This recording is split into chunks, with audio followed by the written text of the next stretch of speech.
Dijiste que, aquellos que se han vuelto un vacío, como valles, no reaccionan sino que responden, y que las respuestas de esos distintos iluminados serán distintas. Que el valle resonará de su propio y único modo. Una pregunta surge ahora.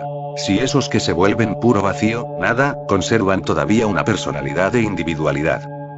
Si fuera así, explica por favor cómo es eso posible. Esa es una de las paradojas de la vida espiritual. Cuanto más se disuelve uno en lo divino, más único se vuelve. La disolución no es de la individualidad, sino del yo. La disolución no es de lo singular, sino del ego. Cuanto más tienes un ego, tanto más te asemejas a los demás, porque todo el mundo es un egoísta. El ego es la cosa más común del mundo. Todo el mundo es un egoísta. Incluso un recién nacido es un egoísta, un perfecto egoísta. Por eso no es un mérito de nadie, no es extraordinario. En realidad, puede decirse que ser ordinario es la cosa más extraordinaria, porque nadie se siente gente corriente. Por eso sentirse extraordinario es la cosa más ordinaria que existe. Todo el mundo se siente así. Por eso el ego no es algo singular. Si tú tienes un ego, no es nada particular. La ausencia de ego es verdaderamente la cosa más singular que existe, lo más raro, lo menos frecuente. Ocurre solo a veces. Pasan los siglos y en muy escasas ocasiones sucede que alguien llega a carecer de ego. Un Buda, un Jesús. Pero cuando decimos que alguien se vuelve carente de ego, no implica que no sea. Al contrario, por primera vez, es enraizado verdaderamente en su ser. Deja de ser un ego. Por eso, considéralo desde una óptica diferente. El ego es un fenómeno falso, es solo una apariencia, no una realidad. No es algo arraigado en el ser. Es solo un sueño, una idea, una quimera mental.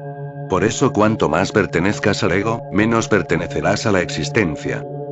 Cuanto más concentrado estés en tu ego, menos auténtico serás. Te vuelves falso, una mentira existencia. Cuando hablamos de volverse un vacío, una nada, como un valle, queremos decir que no hay ego, pero tú eres. Déjame expresarlo de esta forma, de esta manera. Yo digo yo soy, pero cuando el ego se disuelve solo queda la pura cualidad de ser. El yo ya no está ahí, solo existe ser, y por primera vez, puro, incontaminado, total. El ego lo contamina. La palabra personalidad y la palabra individualidad no han de confundirse. Son totalmente distintas. No expresan nada parecido. Son radicalmente distintas. La personalidad pertenece al ego, la individualidad al ser. La personalidad es tan solo una fachada. El ego es el centro y la personalidad la circunferencia. No tiene que ver para nada con la individualidad. Esta palabra, personalidad, es realmente reveladora. Deriva del griego persona. Persona significa máscara. En el teatro griego, los personajes, los actores, usaban máscaras para esconder sus rostros de forma que la cara real permanecía oculta y la máscara rostro se convertía en la realidad. Personalidad significa máscara. Lo que no eres, pero que aparentas ser. Por eso ofrecemos muchas caras. En realidad, nadie tiene una sola personalidad, tenemos múltiples personalidades. Todos tenemos que estar cambiando de cara todo el día. No puedes permanecer con un solo rostro. Resulta muy difícil porque cada vez que te encuentras con alguien debes de cambiar de cara. Delante de tu sirviente no puedes ofrecer el mismo rostro que ante tu amo. Delante de tu esposa no puedes tener la misma cara que delante de tu amada. Por eso, continuamente, utilizamos un sistema flexible de cambio de caras. Durante todo el día, durante toda la vida, cambiamos de cara. Puedes darte cuenta de esto. Puedes percibir cuando cambias de cara, por qué cambias de cara y cuántas caras tienes.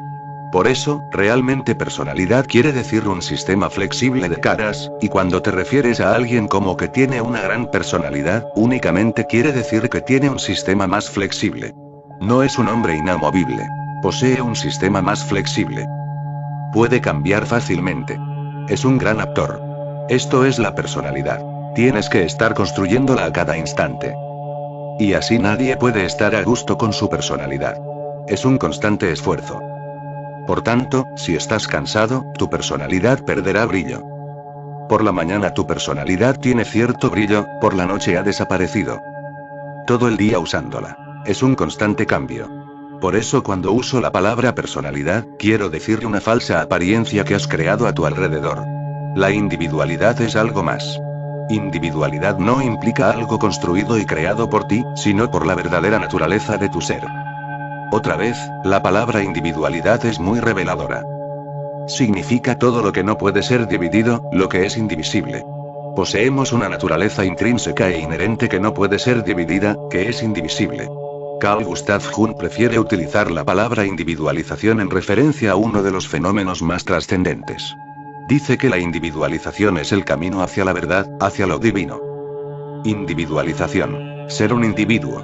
La palabra hindú yoga significa lo mismo que individualización. El término yoga significa reunir de nuevo lo que se ha vuelto divisible, reunir lo que se ha dividido, recuperar lo indivisible. Al traducir yoga al español sería traducirlo como camino hacia la individualización. Esta individualidad permanece, y se vuelve más penetrante, más aguda. En el instante en que pierdes el ego, en el instante en que descartas tus personalidades, te vuelves individual. Esta individualidad es un fenómeno especial. Es irrepetible. Un Buda no puede ser repetido, un Gautama Siddhartha puede ser repetido. Un Jesús puede ser repetido, pero no Jesucristo. Jesús significa la personalidad. Jesucristo significa la individualidad.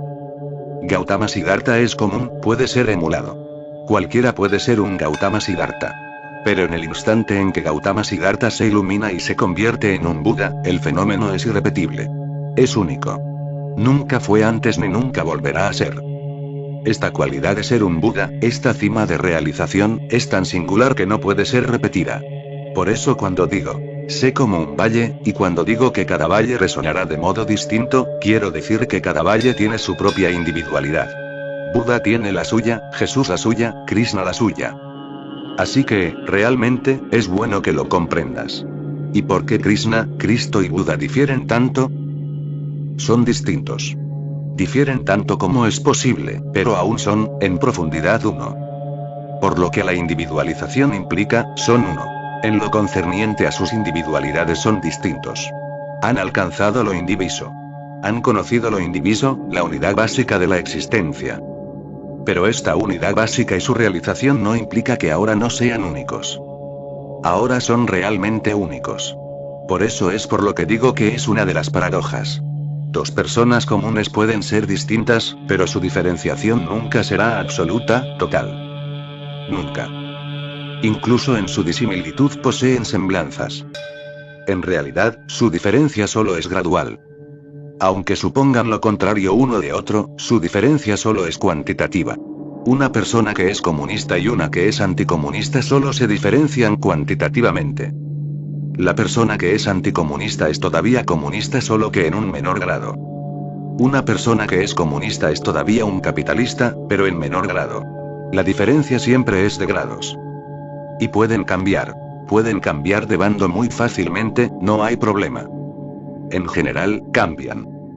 La diferencia tan solo es como la que hay entre el frío y el calor, de grados. Pero un Buda y un Krishna, un Cristo y un Mahoma, un Lao Tse y un Mahavira, su diferencia no es de grados.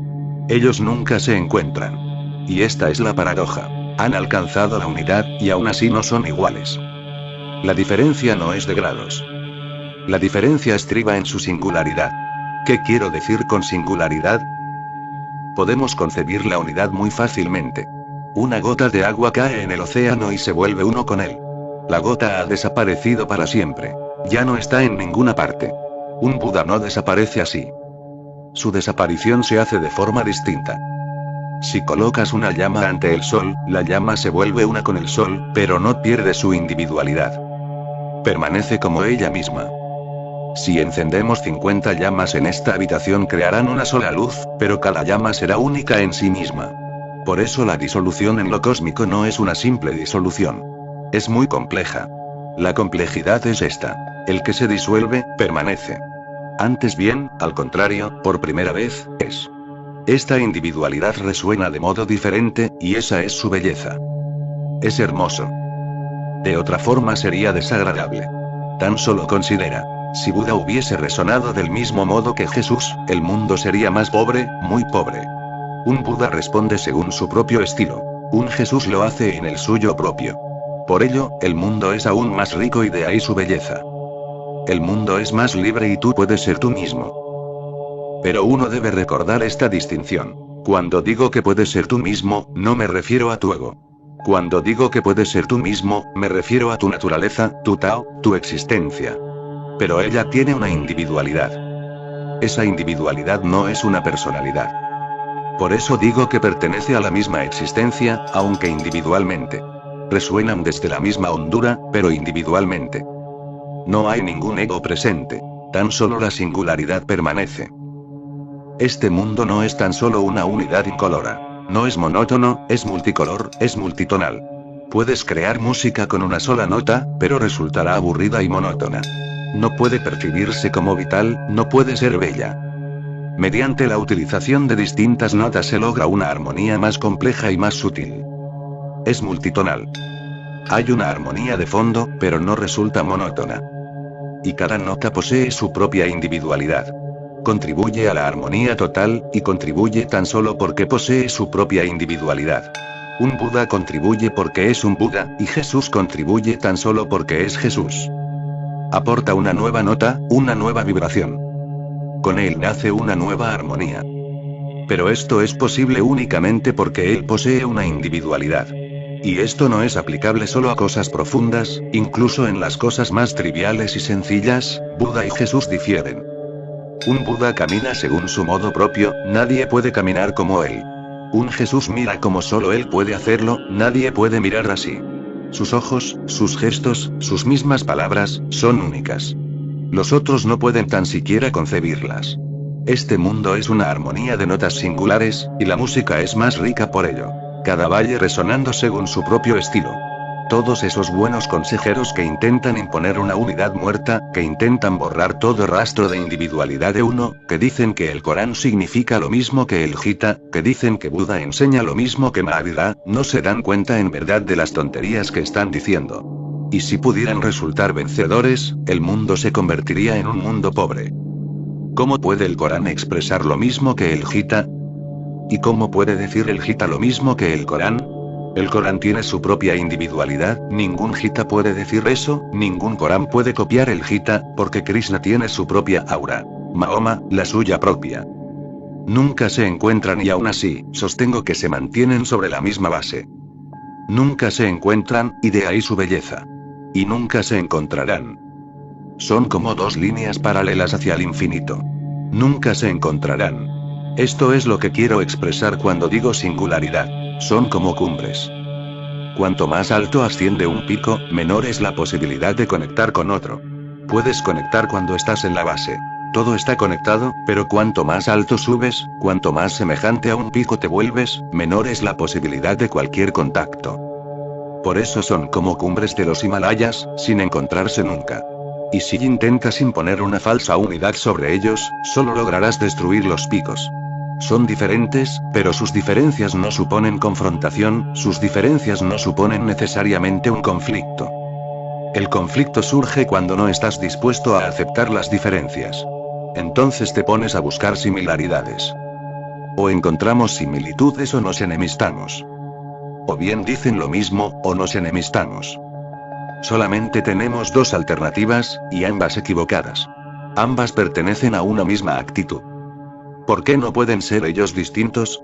Totalmente distintos, sin encontrarse nunca. ¿Cuál es la necesidad de disputar? En realidad, notas distintas originan bellas armonías. Y así surge una conexión más profunda, no una conexión entre las mismas notas sino en lo que las notas crean. En la armonía surge el encuentro. Pero uno debe de comenzar a percibir dicha armonía. Si uno solo es capaz de reconocer la nota discordante, un Mahoma, un Jesús, un Buda, son solo notas, no se percibe armonía alguna. Y el universo es una armonía. Si eres capaz de empezar a percibir las discontinuidades y la unidad subyacente y las elevadas cumbres que nunca se encuentran, y si eres capaz de ver este conjunto en una totalidad, en una unidad comprensiva, entonces aceptas ambos. La individualidad y la armonía común. Entonces deja de haber problema. No existe. Siguiente pregunta. ¿Puede esto explicar también el por qué Mahavira y Buda, que eran contemporáneos, nunca se encontraron, nunca se cruzaron físicamente? No podían encontrarse. Ni incluso físicamente. Se aproximaron a un encuentro en multitud de ocasiones. Una vez se alojaron en el mismo Sarai, en la misma posada, en un extremo Maharira y en el otro Buda. Pero no hubo encuentro. Atravesaron los mismos pueblos. Toda su vida se la pasaron en Bihar, una región muy pequeña. Visitaron los mismos pueblos, se quedaron en los mismos pueblos, hablaron a los mismos auditorios. Sus segadores iban y venían de Maharira a Buda y de Buda a Maharira. Hubo mucha controversia. Se habló mucho de ello, pero nunca se encontraron. No podían encontrarse. Sus mismas esencias eran tales cumbres que no había posibilidad de encuentro. El encuentro se había vuelto intrínsecamente imposible. Incluso sentados uno junto al otro, no había posibilidad de encuentro. Incluso si ante nosotros aparecieran juntos y abrazándose, nunca se encontrarían. Su encuentro es algo imposible. Son tan singulares, tan semejantes a cumbres, que el encuentro en lo interior es imposible. ¿Y cuál es entonces el sentido de un encuentro exterior? Es inútil. No tiene sentido. Esto nos parece inconcebible. Pensamos que dos buenas personas deberían conectar. Para nosotros, la actitud de mantenerse a distancia es algo malo. Pero en realidad, no hay una actitud de alejamiento, hay una imposibilidad de encuentro. No es que a Buda no le apeteciera encontrarse con Maharira. No es que Maharira fuera reticente. No, simplemente es imposible. No puede ocurrir. No hay una actitud en ello. En verdad es algo milagroso. Durmieron en el mismo pueblo, se alojaron en el mismo Sarai, pero nunca, ni en la literatura budista ni en las escrituras jainas, aparece referencia alguna de alguien que sugiriera su encuentro. Ni una sola referencia. No aparece ni siquiera una indicación relativa a que lo mejor hubiera sido que se hubiesen encontrado. Es algo milagroso, sorprendente. Ninguno negó al otro. Ni Buda ni Maharira dijeron, no me reuniré contigo. ¿Por qué no se reunieron? Era una absoluta imposibilidad. No era posible. Para nosotros que permanecemos a ras del suelo nos parece algo extraño, pero si estuvieses en la cumbre no te lo parecería. ¿Por qué no pides a una cumbre de los Himalayas que se reúna con otra? Están tan cerca, tan cerca. ¿Por qué no pueden encontrarse? Su mismo ser, su misma condición de cumbre, crea la imposibilidad. No pueden, nunca podrán. La puerta está cerrada. Y aún así sostengo que son uno. Por muy distinto que pueda ser un pico de otro, en sus raíces son uno. Puede que pertenezcan a la misma parte de la tierra, pero únicamente en sus raíces son uno. Hay otro punto que considerar. Debido a que son uno en sus raíces, no tienen necesidad alguna de encontrarse. Solo aquellos que no son uno en la base tratan de encontrarse, porque saben que, verdaderamente, no hay encuentro. Mucha gente me ha preguntado que por qué no he probado de sintetizar todas las religiones. Pero muchos otros, incluyendo a los teósofos, lo intentaron. Han probado de sintetizar todas las religiones. Te digo que si lo intentas demuestras que sabes que no hay síntesis. El esfuerzo demuestra que percibes que, de alguna forma, las religiones están divididas. Yo no siento esto en absoluto. En su raíz son una, en las cimas se hallan divididas y deben estar divididas. Cada pico posee su propia belleza. ¿Por qué destruirla? ¿Por qué crear algo falso que no está allí? Un pico debe ser un pico, un individuo. En la tierra son uno. Por eso el Corán debe de permanecer puro Corán. No se debe imponer nada. De infiltrar nada del Gita, del Ramayana o de cualquier otra procedencia. Sin interpolaciones, sin mezclas. El Corán debe seguir su pureza como Corán. Es un pico, un bello pico. ¿Por qué destruirlo? Esto es posible si eres consciente de una unidad más profunda a nivel del suelo, en las raíces. Las religiones son una en su raíz, pero nunca en su expresión, y no debería ser así. Por eso, a medida que el mundo progresa, a medida que la conciencia humana se vuelve más consciente, más integrada, surgirán nuevas religiones. No habrá menos, sino más. En último término, si cada ser humano se vuelve un pico, habrá tantas religiones como seres humanos. ¿Por qué debiera uno de seguir a Mahoma si él mismo puede convertirse en una cumbre? ¿Por qué debería uno de seguir a Krishna si él mismo puede convertirse en un pico? Esto es una desgracia, el que uno tenga que seguir a otro. Es solo un mal necesario. Si no puedes volverte pico, solo entonces has de seguir. Pero sigue de tal modo que cuanto antes te vuelvas pico, mejor. Podemos tener un hermoso mundo, un mundo mejor con una mejor humanidad, siendo todos picos singulares.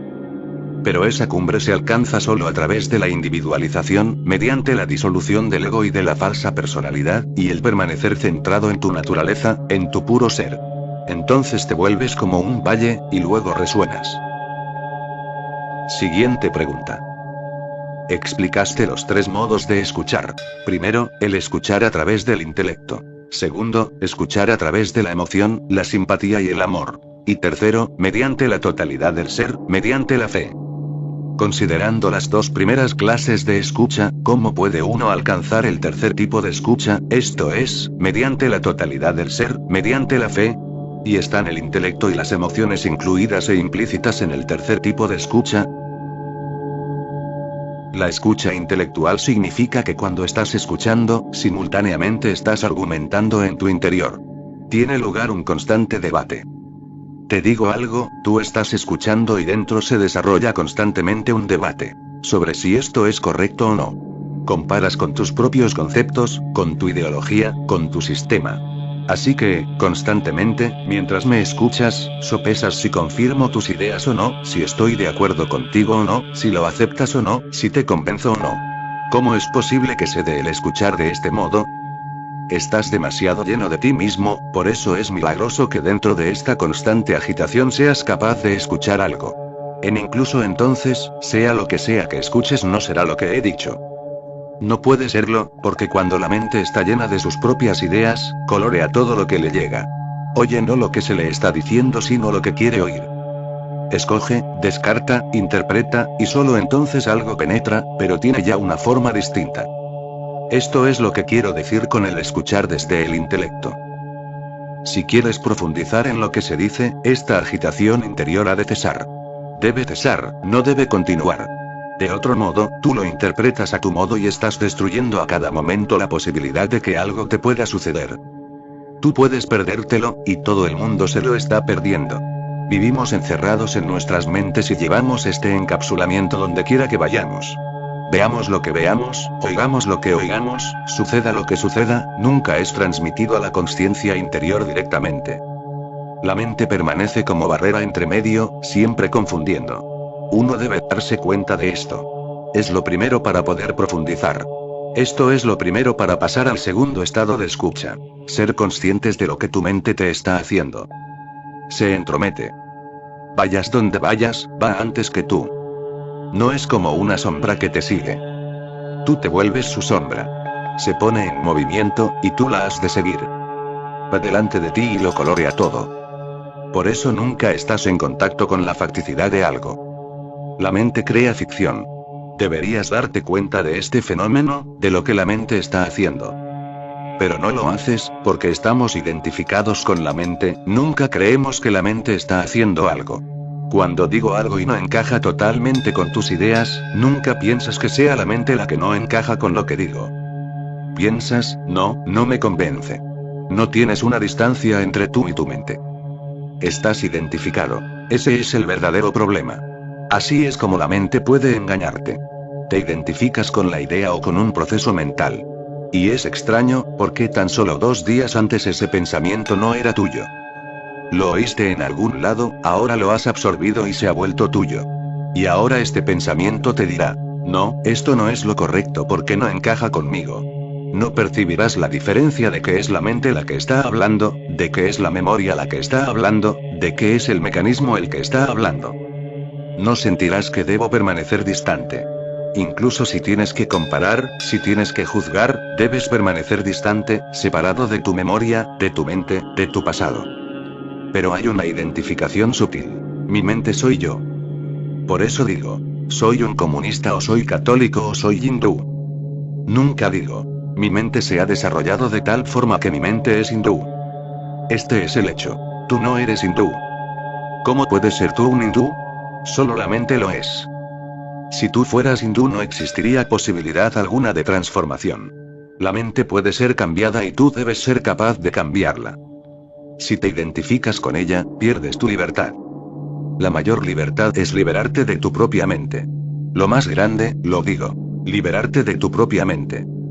Porque es una dependencia sutil, tan profunda que nunca percibes que es una dependencia. La prisión misma se vuelve tu casa. Mantente constantemente alerta sabiendo que tu mente no es tu consciencia. Y cuando más consciente seas, más percibirás que la consciencia es algo totalmente distinto. Consciencia es la energía. Mente es solo el contenido de ideas. Sé su amo. No le permitas que se vuelva ella el amo, no le permitas que te dirija en todo. Haz que te siga, úsala, pero no seas usado por ella.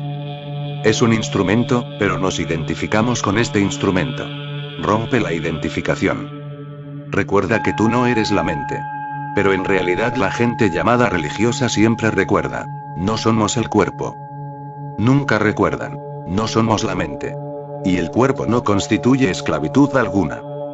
La mente es la esclavitud. Tu cuerpo no es la esclavitud en absoluto. Tu mente lo es. Y, en verdad, tu cuerpo proviene de la naturaleza, de lo divino, y tu mente proviene de la sociedad. Por eso el cuerpo posee una belleza, pero nunca la mente. La mente siempre es algo feo. Es una cosa cultivada, un falso montaje. El cuerpo constituye una dimensión maravillosa. Y si puedes desprenderte de la mente, no percibirás conflicto alguno con el cuerpo. El cuerpo se transforma en una puerta hacia algo más grande, hacia la expansión infinita. No hay nada desagradable en el cuerpo, es un florecimiento natural. Pero la gente llamada religiosa está siempre en contra del cuerpo y a favor de la mente. Y han creado tanto revuelo. Han creado tanta confusión. Y han destruido toda sensibilidad, porque el cuerpo es la fuente de toda sensibilidad. Si decides empezar a ir en contra del cuerpo, te vuelves un insensato. La mente es solo una acumulación de conocimiento del pasado, de información, de experiencias. Es solo un ordenador. Estamos identificados con él. Uno es cristiano, uno es hindú, uno es comunista, uno es católico, uno es esto y lo otro, pero nunca se es uno mismo, siempre identificándote con algo, de alguna manera. Recuerda esto. Mantente alerta y crea una distancia entre tú y tu mente. Nunca crees distancia entre tú y tu cuerpo. Crea una distancia entre tú y tu mente. Te sentirás más vivo, más como un niño, más inocente y más consciente. Por eso lo primero es crear una distancia, esto es, no identificarse. Recuerda que no eres la mente y entonces el primer tipo de escucha cambiará hacia el segundo. El segundo es emocional, compasivo, profundamente sentido. Es una actitud amorosa. Estás escuchando música o observando una danza. No te acuerdes del intelecto, empiezas a participar. Cuando escuchas música, tus manos empiezan a participar, empiezas a volverte parte de ella. Este es un modo de escuchar desde el sentimiento, más profundo que el intelecto. Por eso es porque, siempre que eres capaz de escuchar con tu corazón y sentimientos, te sientes dichoso, te sientes transportado a algún lugar. No estás en este mundo. En realidad, estás en este mundo, pero sientes que no estás en este mundo. ¿Por qué? Porque no perteneces al mundo del intelecto. Se abre una dimensión distinta, empiezas a estar activamente en ella. El intelecto es siempre un observador desde fuera, nunca desde dentro. Por eso, cuanto más crece lo intelectual en el mundo, más nos volvemos pasivos observadores. En todo. No bailarás, verás a otros bailar. Si esto sigue así como va ahora, día a día, pronto no vas a estar haciendo nada. Tan solo observarás a los demás hacer. Esto se hará posible algún día. No amarás. Se ha vuelto realidad, ahora. Observas a los demás como aman. ¿Qué es lo que estás viendo en una película? A los otros amándose. Eres tan solo un observador. Un observador pasivo, muerto. Contemplas cómo juegan los demás. Observas a los demás cómo cantan, cómo bailan. En alguna parte un personaje de Camus dice, el amar no es para mí. Mis sirvientes lo harán. Amar. Un hombre realmente rico. Incluso el amor ha de ser hecho por sus sirvientes. ¿Por qué debería él de hacerlo? La lógica es la misma. Si los sirvientes pueden interpretar la música por ti, si tus sirvientes pueden orar por ti, ¿por qué no amar? Un sirviente está rindiendo culto en tu lugar en el templo, así que ¿por qué no amar? Si un sirviente puede ser empleado entre tú y lo divino, ¿por qué no entre tú y tu amado o tu amante?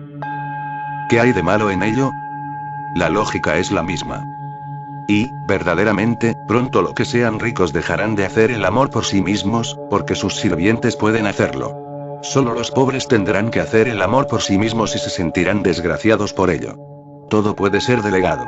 Puedes mantenerte solo como observador, porque el intelecto es básicamente un observador, nunca un participante. Si creamos un mundo en torno al intelecto, esto es lo que va a ocurrir. El segundo centro está más implicado. Empiezas a participar. Te digo que comprenderás más si comienzas a participar porque en el instante en el que te mueves con el sentir, tu mente está abierta. Más abierta que cuando estás en constante disputa. Está abierta, receptiva, invitando. Así es como uno puede escuchar a través del sentimiento. Pero hay todavía algo más profundo que el sentimiento y a esa profundidad yo la llamo escucha total. Con todo tu ser, porque el sentimiento es, de nuevo, una parte. El intelecto es una parte, el sentimiento es otra parte, la fuente de acción es otra. Hay muchos componentes en tu existencia, en tu ser. Puedes escuchar con el sentimiento mejor que con el intelecto, pero aún sigue siendo solo con una parte. Y cuando escuchas con tu sentimiento, el intelecto se va a dormir, pues en caso contrario molestará. Se va a dormir. El tercero es la escucha total, sin apenas participar en ello, sino siendo uno con ello. Un modo es contemplar la danza con el intelecto. Otro es sentir la danza y empezar a participar en ella. Sentado en tu asiento, el danzador danza. Comienzas a participar, empiezas a llevar el ritmo. Y el tercero es volverse la danza misma. No el danzador, sino la danza. La totalidad del ser está implicada. No estás afuera siquiera para percibirlo. Tú eres ello. Así que recuerda que el conocimiento más profundo es posible solo cuando te vuelves uno con algo. Mediante la fe. ¿Cómo llegar a ello? Sé consciente de tu intelecto, desidentifícate de la mente. Luego viene el segundo, el sentir. Sé consciente de que el sentimiento es solo una parte y todo tu ser yace muerto. La totalidad no está ahí, así que trae la totalidad a ello. Cuando la totalidad se hace presente no es que se reniegue del intelecto o que se reniegue del sentimiento. Ellos están ahí, pero ahora están sumidos en una diferente armonía. No se niega nada. Todo está ahí, pero ahora según un esquema distinto. Todo el ser participa, está en ello, se ha vuelto ello. Por eso, cuando escuchas, hazlo como si te hubieras convertido en el escuchar en sí. Cuando digo algo, déjalo que penetre en ti sin lucha, sin emotividad, sino de un modo total. Sé ello. Déjalo que entre. Que vibre, sin resistencia, sin sentimiento, pero con plenitud. Experiméntalo y comenzarás a vivir una dimensión de la escucha. Y esto no solo es válido para el acto de escuchar, lo es para todo. Puedes comer así, puedes caminar así, puedes dormir así, puedes vivir así. Kabir envió a su hijo Kamal cierto día. Las vacas de Kabir no tenían que comer, así que envía a su hijo al campo a cortar un poco de hierba.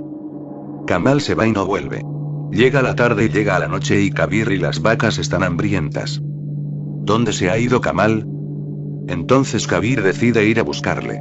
Kamal está en un campo de hierba.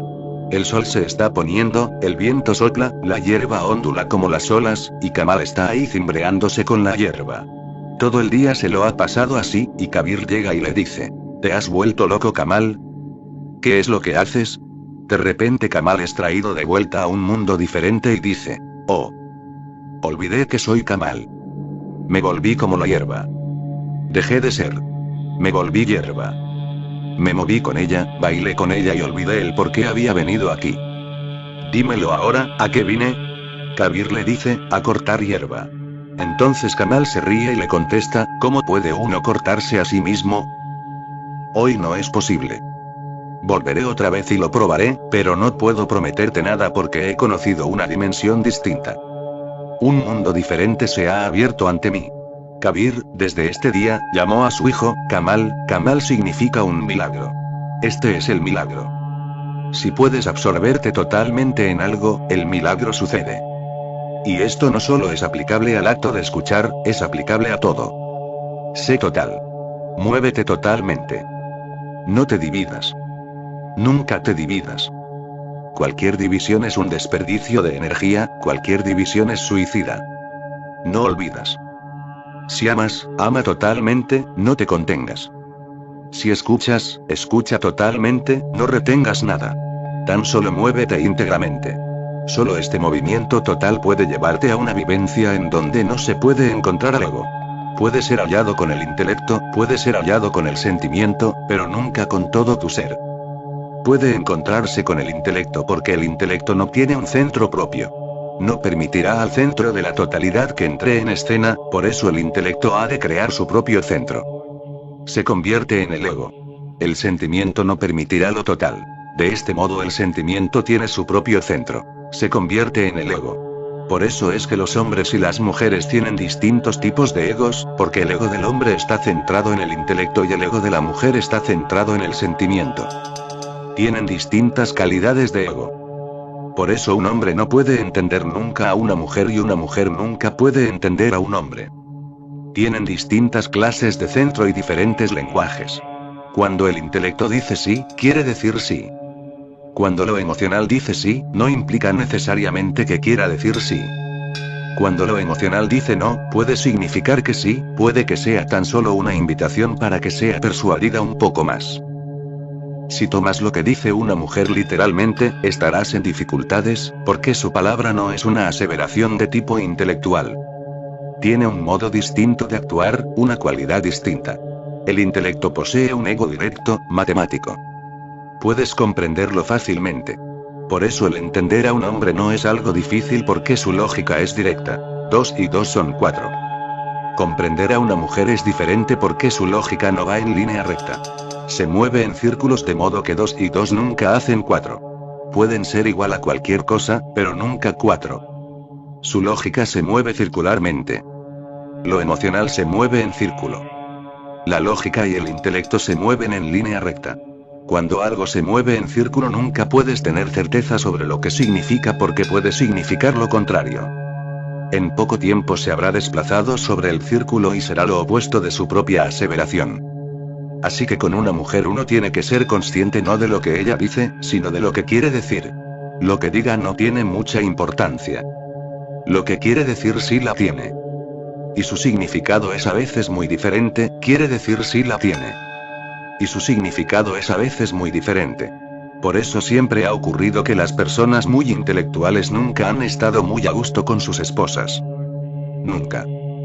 Sócrates, un hombre muy inteligente, un genio intelectual, conocía todos los rincones de la lógica, pero nunca se encontró a gusto con su mujer, Xantippe. Nunca. No era capaz de comprender lo que ella le decía. O sea, entendía lo que le decía, pero no comprendía nunca lo que quería decir con ello. Él era tan lógico que siempre la malinterpretaba. Él era directo, seguía una línea y ella se movía en círculos. El intelecto tiene su propio ego. Directo, en línea.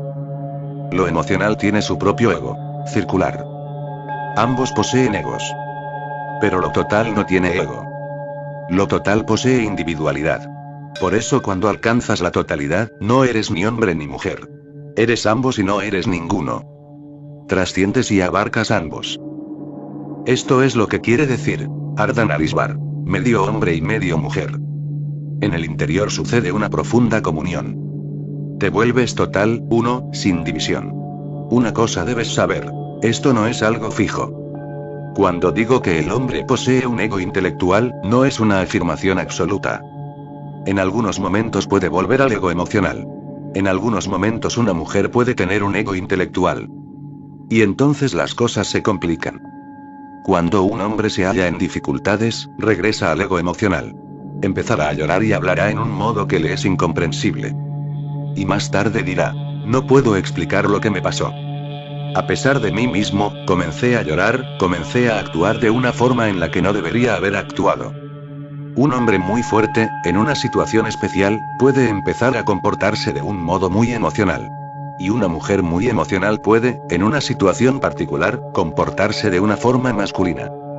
En un contexto distinto el ego puede cambiar desde un centro a otro. Esto crea más complicaciones, pero uno ha de ser consciente. Tanto con el sentimiento como con el intelecto, el ego está presente. Solo con la totalidad el ego está ausente. Por eso te doy un criterio. Si tú estás presente y no sientes yo alguno, eres total. Estás sentado aquí, escuchando como si no tuvieras yo. Los oídos están ahí, el escuchar está ahí, tu conciencia está ahí, pero sin yo. Entonces eres total. ¿Cómo puedes estar dividido sin yo? Sin ego, ¿cómo puedes estar dividido? El ego es la división. Y así como te dije que hay muchas personalidades, hay muchos egos. Cada centro tiene su propio ego. El intelecto tiene el suyo propio. La emoción tiene el suyo propio. En centro sexual tiene su propio ego, su propio yo.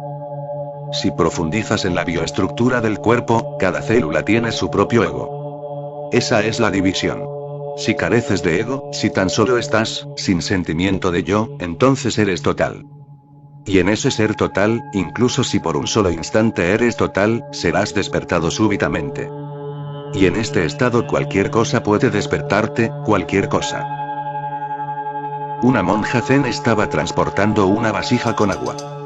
Durante 30 años vivió en el monasterio, trabajando sin descanso, meditando, esforzándose en alcanzar la serenidad, en alcanzar un estado donde la verdad pudiera reflejarse. Pero esta no había venido. De repente, la vasija cae al suelo y se rompe hecha añicos. Ella permanece inmóvil, como aniquilada, y el agua se desparrama, y ella ha despertado. De repente alcanza la iluminación. Corre, baila, va al templo. Su maestro acude, toca sus pies, le dice, ahora eres un Buda. Has llegado. Pero la monja pregunta. Dime, ¿cómo ocurrió? Lo intenté de todas las formas, continuamente durante 30 años y no sucedió. Y esta mañana decidí que era totalmente un absurdo y que no sucedería, así que abandoné todo esfuerzo. Así que, ¿por qué, en este día, ha sucedido? El maestro le contesta. Porque por primera vez fuiste total y sin ego. El esfuerzo crea ego. El mismo esforzarse era la barrera. Ahora, sin ningún esfuerzo, sin motivo, sin ambición alguna, estabas llevando esta vasija con agua y de repente la vasija cae, ¡bang! La vasija ha caído y se ha roto, y en un instante te vuelves consciente, sin ego. Y el mismo escuchar cómo la vasija se rompe, la rotura, el ruido, el fluir del agua, y tú sin ego, escuchando totalmente. La cosa ha cedido. Así que cuando digo, escucha totalmente, quiero decir esto. Siguiente pregunta. ¿Cuáles son las características y las indicaciones que revelan que uno ha alcanzado el auténtico y real sonido cósmico Aum? Es una pregunta difícil. Difícil porque lo que sucede es siempre interno, en cierta forma privado. Y no puedes conocerlo o saber sobre él desde afuera. Nunca puedes decidir desde el exterior si alguien ha alcanzado o no el sonido cósmico Aum. Cuanto más lo ahondas, más privado es lo que sucede. El mundo público desde donde puedes decidir es solo exterior. Así que, ¿cómo decidir si uno ha alcanzado el sonido cósmico, uno ha alcanzado el substrato más profundo, si uno ha conocido? No puedes decidirlo desde el exterior. Esto es lo primero. Desde luego, muchas cosas que sí pueden conocerse desde el exterior comenzarán a suceder a través del que ha llegado. Pero aún así, el sentimiento de que él ha alcanzado el sonido cósmico será solo una inferencia. Una deducción de su comportamiento. Y un comportamiento puede ser falso, un comportamiento puede ser imitado. Buda camina de cierta forma, Buda duerme de cierta forma, Buda habla de cierta manera. Puedes imitarlo sin que seas un Buda. Y a veces ocurre que puedes imitarlo mejor que Buda mismo, porque Buda no le presta atención. Suceda lo que suceda, es solo un suceder. Por eso puedes imitarlo mejor, incluso, puedes practicar, puedes volverte un experto. Y puede que Buda sea incapaz de competir contigo porque puede que no haya repetido nada nunca. Así que desde el exterior, la imitación es posible. Muy posible. Alcanzar lo auténtico es arduo. Imitar es muy fácil, porque por dentro permanece el mismo. Desde afuera puedes recrearlo. Por eso es difícil. Es difícil decir desde afuera qué es lo que ha sucedido dentro. Una cosa es clara. No puedes decidir desde afuera. Pero desde dentro, si preguntas, ¿cómo puedo saber si yo he alcanzado o no he alcanzado el sonido cósmico Aum? Si preguntas eso, puedo contestarte que, cuando lo alcances lo sabrás. Si alguien pregunta, ¿cómo puedo saber si estoy vivo o muerto? ¿Cómo puedo saberlo? ¿Qué le contestaremos? Le contestaremos que, aunque lo dudes, aunque dudes si estás vivo o muerto, estás vivo. Cuando alcanzas el sonido cósmico, la base misma del ser, cuando oyes el Aum, sin ser pronunciado por ti, sin ser pronunciado por nadie, sino sintiéndolo solo como un sonido cósmico que te envuelve, lo sabes.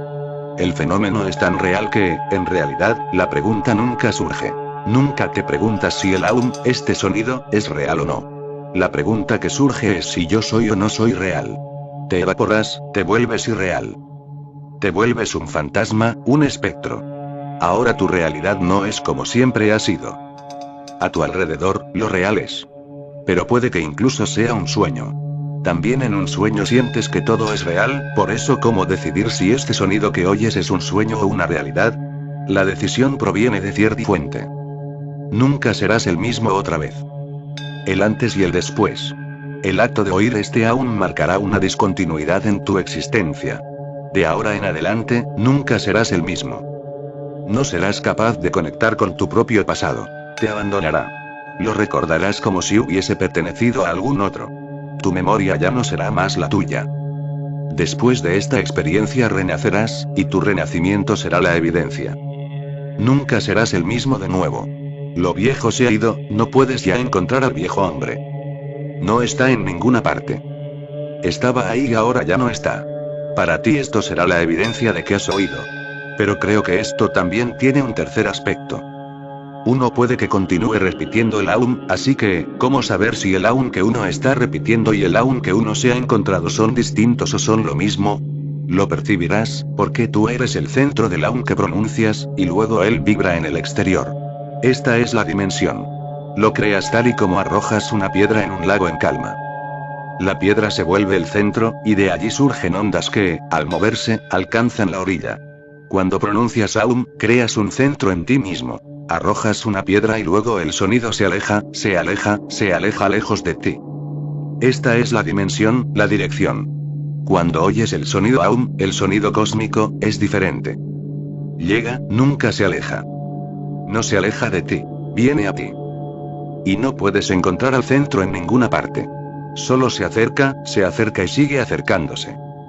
Te inunda. ¿Ves la diferencia? Tú no eres el centro. Más bien, eres la orilla, y desde algún centro desconocido las ondas sonoras te alcanzan. Siguen llegando y nunca se paran. Esa es la regla. Si el sonido te tiene como centro y las ondas se alejan, es el Aum que tú pronuncias. Si tú no actúas como centro y las ondas sonoras se acercan y se siguen acercando, desde alguna parte, el centro se desconoce y no será conocido nunca. Alguien le pidió a Jacobo Obeme, ¿dónde está el centro de Dios?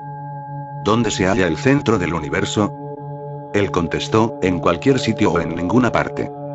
Ambas cosas significan lo mismo.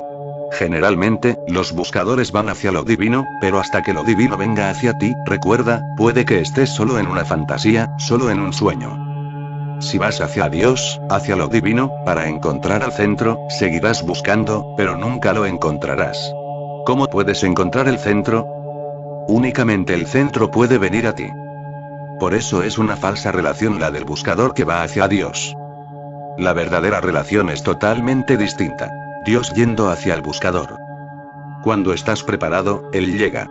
Cuando estás abierto, Él se convierte en el invitado. Cuando tu invitación es válida, total, Él está ahí. Siempre se acerca, nunca se aleja.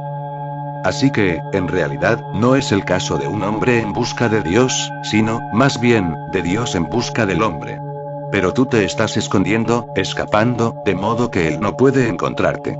Siempre que llega, te escapas. Siempre te estás cerrando. Por eso cuando este aún comienza a llegar, cuando viene a ti, te sientes lleno, bañado en él y sigues sin hallar el origen. Si eres capaz de encontrar el origen, puede ser que de nuevo alguien esté creando el sonido desde el exterior, y el aún llega.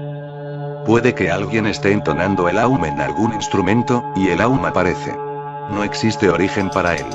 Por eso es que los místicos siempre han dicho que Dios es aquel que no tiene origen. No existe el origen. Viene de ninguna parte, de la nada, y está ahí. Cuando percibes esto, sabes que ahora el Aum es cósmico. Que no te pertenece. En el Zen se utilizan koans, rompecabezas absurdos como objetos de meditación. Rinzai siempre dio a sus discípulos el koan de oír el sonido de una mano al aplaudir. Es imposible. ¿Cómo se puede oír el sonido producido por una mano? Siempre que algún buscador se hallaba presente, le decía, primero ve y descubre cuál es el sonido que produce una sola mano al aplaudir. Escúchalo. Y luego ven a mí y cuéntamelo. Parece absurdo, pero cuando un hombre como Rinzai decía esto a alguien, la persona se iba, cerraba la puerta, se sentaba en meditación y se ponía a pensar. Al cabo de unas horas regresaba y decía, ¿qué clase de absurdo me has preguntado? ¿Cómo puede ser? Rinzai le decía, yo lo he oído, así que ve e inténtalo de nuevo. También yo le dije a mi maestro, ¿cómo es posible? Pero él me contestó, yo lo he escuchado, así que inténtalo. Yo lo intenté y lo oí. Por eso inténtalo. Y vendrá. La persona en cuestión volvía otra vez.